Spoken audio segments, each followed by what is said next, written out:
yanında qaldı mənə. Gəl, mən orada gözləyəcəm. Dəli bu könül çalxalanır dərin dəniz boyunca. Üzüntülər hakim edib getmir heç nə yolunda. Sən mənim təsəvvürüm, təxəyyülüm, yarım idin. Deyindi kim günahkar səbəbkardı boyuna. Tapmadı gözlər birisini, dözmədi həsrət buna. Elə bir dərdin ahındayam, imdad edib çağırmam. Ölüm vardı mən bilirdim hər həyatın sonunda. Çətin gəldi inan mənə, yoxluğunla yorulma. Görmədinmi sən, yoxsa gözüm mü bağlı? Hissini örtmüş buludum və sanki yağışlar yağır. Kimlərə mərhəm olunsan, niyə görə tək mənə ağrı?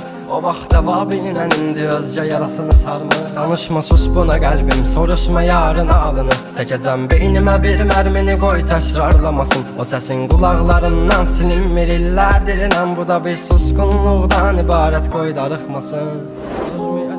Çəkəcəm silahı başıma bir mərmiyə. Ölməyəcəm yarın ha